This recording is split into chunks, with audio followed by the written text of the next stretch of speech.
Hello, Mark. How are you? How are things in California? Oh, they're very good. I'm doing fine here in my home office. I've worked from my home office for about 10 years now, so it's not a lot has changed for me. How are you doing? I'm well. Things are starting to relax here, but most people are still working from the home office here in Beijing. But I go in about 2 to 3 times a week. So I'm calling you today about something that your state, California, has been really championing in particular, and that is really the idea of deep decarbonization. And of course, our team are working on that in terms of this outlook and subjects. What are we doing at IHS Market to address this in North America? We're doing a lot. In fact, we've been working on a project called Fast Transition, which was developed to help our clients understand how North American power and gas markets would be impacted by the sorts of deep decarbonization policies we've been talking about, not just in California, but are coming up in many states across the US. We designed Fast Transition around two fundamental concepts. First, that future policy would mandate that the electric power sector achieve a 90% reduction in carbon emissions by 2050, and that's relative to 2005.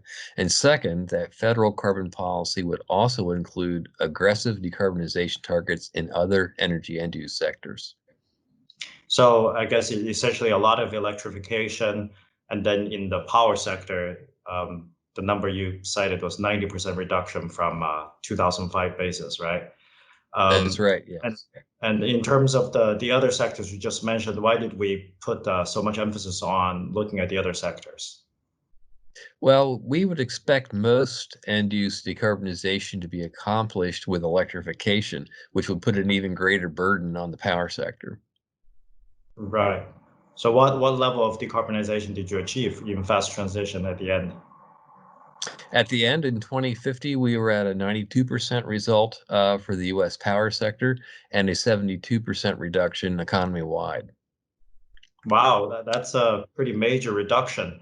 And so what was your sector by sector approach in setting these reduction goals? Well, first we looked at the power and transportation sectors because they together account for about 70% of total US carbon emissions. And with that in mind, we targeted the 90% in power carbon emissions, as I mentioned, as well as 100% reduction in road transportation emissions and 50% reduction in aviation by using biofuels. In the residential and commercial space heating sector, we assumed about a 65% electrification of that end use by 2050. And then we varied it regionally according to local climate conditions and today's level of policy support. Some regions are already more supportive of high levels of decarbonization in that space. Industrial carbon emissions reduced by about 36% in fast transition. And that was primarily due to reduced oil production and refinery operations, which was sort of a knock-on effect from the decreased transportation fuel demand. Wow, so with all of that considered, what does the power sector look like in fast transition when we reach 2050? Well, not surprisingly, a lot of renewables and a lot of battery storage. Compared to today, about 9 times the US 900 generation comparing today to 2050.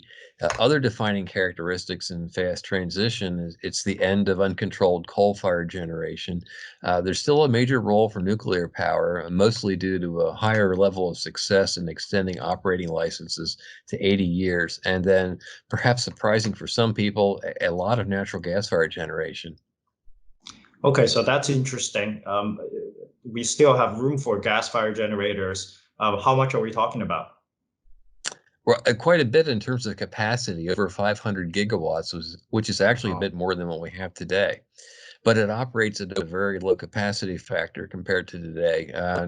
In the US now, natural gas runs at a little under 40% capacity factor. It was 37% last year. In fast transitions 2050, natural gas fuels about 11% of the total power output. And of that 11%, some of it is fitted with carbon capture and sequestration technology, which even further lowers the overall carbon emissions from the remaining gas fleet. So we're using essentially gas plants to help also ensure the grid reliability, right? Are Yes. there other pathways that we think that could also play the same role that natural gas plants at low capacity factor could be providing? Yes, absolutely. And that gets to a very important aspect of the fast transition analysis that we're doing. It's just one of many possible pathways to achieving aggressive levels of economy-wide carbon emission reductions. For every assumption we made in fast transition, it would be easy to think of many viable alternatives. To address your specific question, the reliability could have been provided by a solution focused on even more renewables, although there'd be more curtailments, more high voltage transmission, and more energy storage, or any combination of those three. It could also be achieved by fueling natural gas fired power plants with a carbon neutral fuel, such as green hydrogen or renewable methane. And we at IHS I know we already started working on hydrogen and renewable gas quite a bit. So sounds like there's a lot more research that could be done, huh? Yes, absolutely. I see fast transition as a launching point for a lot of new research we plan to do this year, and then further on to conduct an analysis of either more pathways and alternative pathways to achieve decarbonization, and or to even go deeper than we did in fast transition, in more aggressive levels. Great. I'm sure our clients will find a lot of these research very useful in their work, and they can find them on Connect. Absolutely. Okay, thank you for the conversation, Mark. Take care. Okay. Thank you, Shito.